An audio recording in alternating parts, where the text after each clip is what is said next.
पूर्ण मेहनत घेऊन त्याचबरोबर पंचवटी पोलीस स्टेशन यांनी देखील याच्यामध्ये मेहनत घेतली. सर्वांनी मिळून 500पेक्षा जास्त कॅमेरे CCTV कॅमेरे सतत ढुंढाळले आणि त्यावरून त्यांनी आरोपींचा माग काढत शेवटी त्या गुन्ह्यामध्ये ज्या आरोपींनी हा गुन्हा केला अशा 2 आरोपींना अटक करण्यात आली आहे.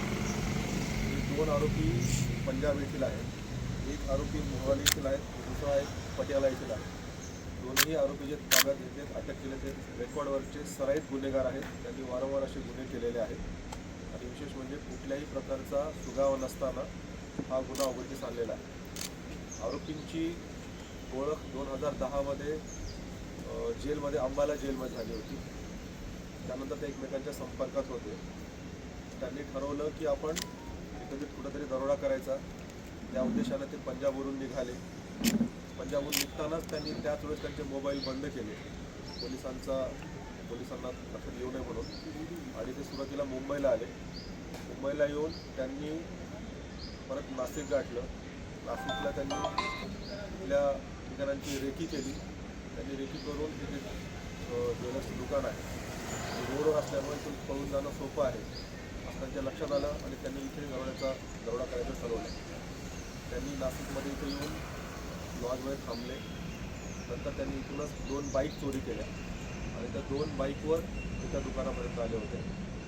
दुकानामध्ये येऊन त्यांनी दरोड्याचा प्रयत्न केला. रिव्हॉल्वरचा धाक दाखवला. कारागिरांनी वर्कर्सनी प्रतिकार केल्यामुळं त्यांना काही लुटता आला नाही. त्यामुळे त्यांना आणि त्याच दुकानातून त्यांना परत जावं लागलं. परंतु त्यांनी त्यावेळेस पिस्तलच्या बटनी डोक्यात मारहाण केल्यामुळं दुकानाचा कारागीर जखमी झाला होता. तो मध्ये व्यवस्थित आहे, नव्हता डेंजर आहे. परंतु कुठलाही सुगावा नसताना देखील आरोपींकडे मोबाईल नसताना देखील फक्त तांत्रिक कौशल्य अहोरात्र मेहनत घेऊन 500पेक्षा जास्त CCTV 2 दिवसामध्ये बघून आरोपींचा माग काढून मुख्य 2 आरोपींना अटक केलेली आहे. तर आरोपीचा शोध सुरू आहे. नाशिकमध्ये त्यांचं काय कनेक्शन होतं का? नाशिकमध्ये आरोपींचं कुठलंही कनेक्शन नव्हतं.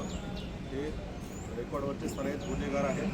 ते रँडमली नाशिकमध्ये आले आणि नाशिकमध्ये येऊन 2 दिवस सतत रेकी केली आणि त्यांनी ते ठरवलं की कुठल्या ठिकाणी त्यांना दरोडा करणं शक्य आहे. त्यांचं नाशिकमध्ये कुणाशी काही कनेक्शन नाही. या अगोदर त्यांच्यावर देशभरातील गुन्हे दाखल आहेत. त्यांच्यामध्ये मुख्यतः उत्तर भारतामध्ये अशा प्रकारचे गुन्हे दाखल आहेत. सर, यातला एक जो आरोपी आहे तो आर्मीमध्ये असण्याचं काय त्याची हिस्ट्री आहे की हा कसा काय या सगळ्यांमध्ये? हा पूर्वी सैन्य दलामध्ये होता आरोपी. त्याचं पूर्वीचं तिथलं नोकरी झालेली आहे. सध्या तो सैन्य दलामध्ये नाही, मात्र त्याची पूर्वीची नोकरी सैन्य दलामध्ये झालेली आहे. सर, कुठून ताब्यात घेण्यात आले यांना? त्या आरोपींना पंजाबमधून ताब्यात घेण्यात आलेला आहे, मोहाली येथून.